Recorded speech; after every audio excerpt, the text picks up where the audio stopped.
राहुल गांधी की टिप्पणी पर सियासी बवाल, बीजेपी का कांग्रेस पर हमला। प्रधानमंत्री नरेंद्र मोदी पर राहुल गांधी की टिप्पणी को लेकर राजनीतिक विवाद तेज हो गया है। भाजपा अध्यक्ष जेपी नड्डा ने इसे लोकतंत्र के लिए दुर्भाग्यपूर्ण बताया, जबकि बांसुरी स्वराज ने बयान को असिस्ट करार दिया। शिवराज सिंह चौहान, हेमंत बिश्व शर्मा और अमित मालवीय ने भी कांग्रेस पर निशाना साधते हुए कहा कि विपक्ष की भाषा देश और विदेश दोनों के प्रति अपमानजनक है। सीएम धामी का राहुल गांधी पर हमला, बोले जनता सब देख रही है।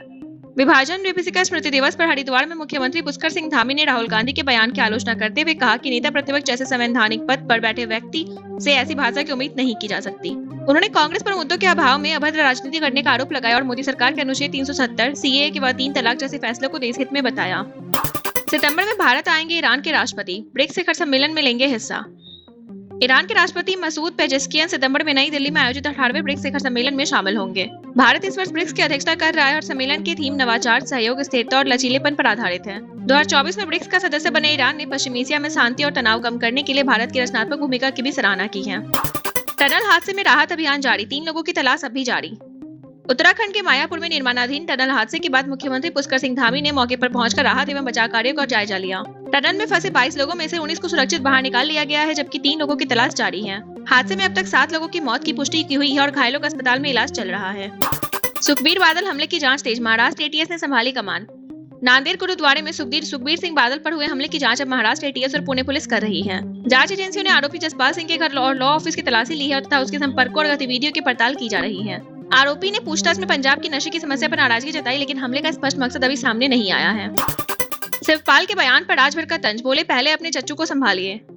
सपा नेता शिवपाल यादव द्वारा आजम खान को गृह मंत्री बनाए जाने की बात पर यूपी की राजनीति गर्मा गई है। कैबिनेट मंत्री ओम प्रकाश राजभर ने अखिलेश यादव पर तंज कसते हुए कहा कि पहले अपने चच्चू को संभालिए, वरना सत्ता में आने का सपना अधूरा रह जाएगा।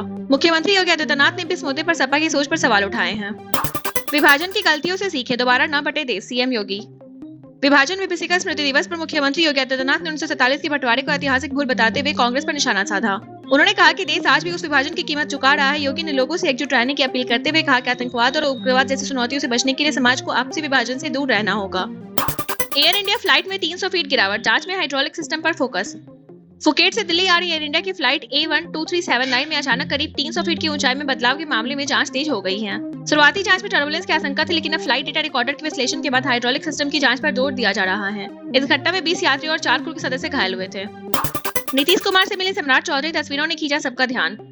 बिहार के मुख्यमंत्री सम्राट चौधरी ने पूर्व मुख्यमंत्री नीतीश कुमार की करीब आधे घंटे मुलाकात की।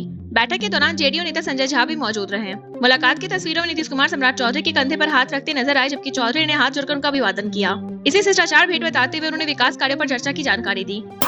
15 अगस्त पर सुबह 4 बजे से दौड़ेगी दिल्ली मेट्रो, बदला टाइम टेबल। स्वतंत्रता दिवस के अवसर पर दिल्ली मेट्रो की सेवाएं सामान्य दिनों से करीब 2 घंटे पहले शुरू होगी। डीएमआरसी के अनुसार सभी टर्मिनल स्टेशनों से पहले मेट्रो सुबह 4 बजे चलेगी। सुबह 4 से 6 बजे तक ट्रेनें हर 30 मिनट में उपलब्ध रहेगी। इसके बाद सामान्य समय सारिणी लागू होगी। सुरक्षा व्यवस्था के चलते लाल किले के आसपास कई मार्गों पर ट्रैफिक प्रतिबंध भी रहेंगे।